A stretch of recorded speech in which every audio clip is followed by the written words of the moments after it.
Այսօրվա ակցիան իրականում մի քանի նպատակ ուներ, ինչպես տեսնում եք, այս ֆեսերը բերել ենք, նվիրել ենք կառավարության ղեկավարին եւ իր թիմին, նաեւ առաջարկում ենք, որ քարոզարշավի ընթացքում օգտագործեն, որովհետեւ հայ հասարակությունը պիտի իմանա, թե ում է ընդուն։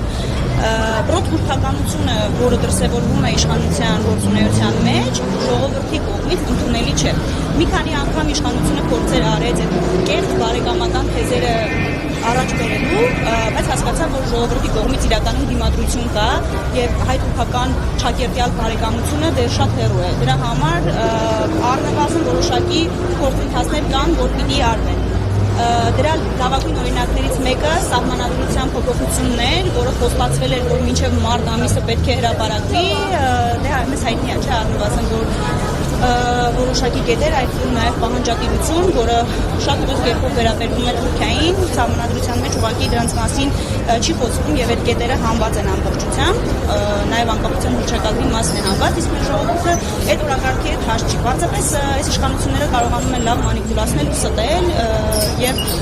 կարծում եմ, որ հիմա շատ ավելի ժողովրդին ավելի տեսանելի է այն, ինչ կատարվում է եւ նաև այս քարոզարշավի ընթացքում բավականին շատ բաներ ակնհայտ են, էլի դառնում այդ մասով։ Առաջարկում ենք այս ֆեսերը անպայման կրեն, վերջին կառավարության նիստին էլ թող կրեն, որ իրենց բարեկամներին եւս մեկ անգամ հաճոյանան, ինչը իրենք շատ սիրում են անել, էլի, օրինակ լավագույն դեպքը ցեղասպանության թանգարանի տնօրենի աշխատանքից հեռացումն է, որը մեծ հավանականությամբ իրենցից ոչ մեկ չէր պահանջել, բայց ոնց ասեմ, ուղղակի հաճոյանալու համար փորձեցին դա անել եւ արեցին իրականում, ինչպես նաեւ այստեղ կտեսնեք, որ Ալիևի գիրքը գրկած երջանիկ ժպիտով վարչապետ է կանգնած, ես չգիտեմ, դա Հայաստանի վարչապետն է, չգիտեմ, այս ինքնաթիռը խորհրդանշում է, որ նա շուտով գնալու է եւ իր ժպիտը թող վերցնի, Ալիևի նվիրած գիրքն էլ վերցնի ու գնա իր բարեկամ Ալիևի եւ Էրդողանի մոտ։ Եվ նաև ոնց որ մաղթում ենք հաջորդ ծնունդի համար անպայման հոգեկան առողջություն, որ Հայաստանի փողոցներում քաղաքացիներին չքաշքշի, օգտվելով իր դիրքից եւ այն ռեսուրսից, որը իր դիրքում կանգնած է, եւ նաև մենք պատկան մարմիններին կոչ ենք անում, հիշել, որ Նիկոլից հետո կյանք կա եւ կարիք չկա էլի այդքան անձնվիրաբար օրենքը խախտելու, որովհետեւ Նիկոլը անձնիկ է, իսկ իրենք դեռ պիտի ծառայեն այս պետությանը եւ ուզում ենք դա մեկ անգամ եւս հիշեցնել, որ իրենք ծառայում են պետությանը Հայաստանի այլ ոչ թե մեկ անձի եւ նաեւ տիկինը, որ իր հետևում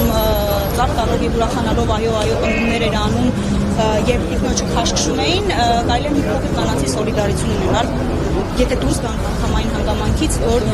պետական պաշտոն զբաղեցնող անձ է եւ այդ նույն ժողովրդի շահերն են սպասարկում, ովքեր իրենց գուցե եւ հավատացել են եւ մեկ եւ երկու անգամ քվե են տվել, այս անգամ չեն տալու, որովհետեւ արդեն շատ ավելի հասկանալի է, թե ում հետ գործ ունեն,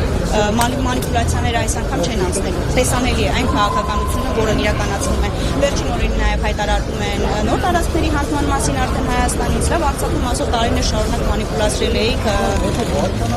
մի ձև կենագրեցիք մարդկանց, լրեցիք 150,000 եւ ավել ժողովրդի տեղահանում էին իրենց տներից, հիմա ինչ եք անելու, Հայաստանի մասին ինչ արդարացումներ եք բերելու, իրենք մոռացել են իրենց քաղաքացու անձնագրերը, մենք չենք մոռացել։